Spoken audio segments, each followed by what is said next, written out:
বাংলাদেশ ও ভারতের মধ্যকার সম্পর্কের নতুন অধ্যায়ের যে প্রত্যাশা তৈরি হয়েছিল তা আপাতত থমকে গেছে। নানা কূটনৈতিক টানাপোড়েন ও আস্থার সংকটের কারণে প্রধানমন্ত্রী তারেক রহমানের প্রস্তাবিত ভারত সফর স্থগিত করা হয়েছে বলে জানিয়েছে কূটনৈতিক সূত্র। পররাষ্ট্র মন্ত্রণালয়ের জ্যেষ্ঠ কর্মকর্তা ও সংশ্লিষ্ট কূটনৈতিক সূত্রের বরাতে জানা গেছে, চলতি বছর প্রধানমন্ত্রী তারেক রহমানের নয়াদিল্লি সফরের সম্ভাবনা এখন অনেকটাই ক্ষীণ।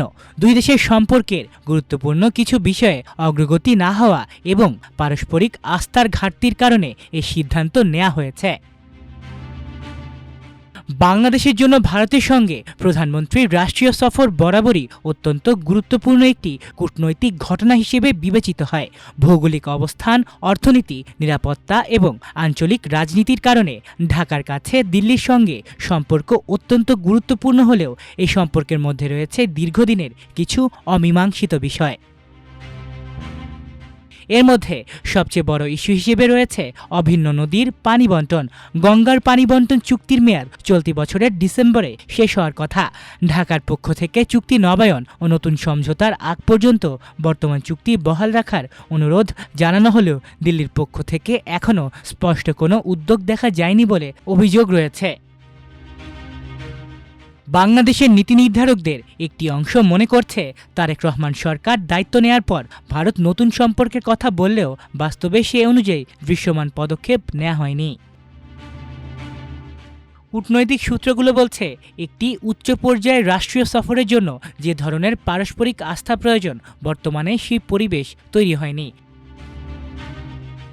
এর সঙ্গে যুক্ত হয়েছে সীমান্ত পরিস্থিতি। বাংলাদেশ অভিযোগ করে আসছে, সীমান্তে বিভিন্ন ঘটনায় উত্তেজনা তৈরি হচ্ছে। পাশাপাশি ভারতের সাম্প্রতিক কিছু পদক্ষেপকে ঢাকার একটি অংশ নেতিবাচকভাবে দেখছে। প্রধানমন্ত্রীর নীতিগত উপদেষ্টা জাহিদুর রহমানের দিল্লি বিমানবন্দরে দীর্ঘ সময় হয়রানির ঘটনাও দুই দেশের সম্পর্কে অস্বস্তি তৈরি করেছে বলে মনে করছেন সংশ্লিষ্টরা।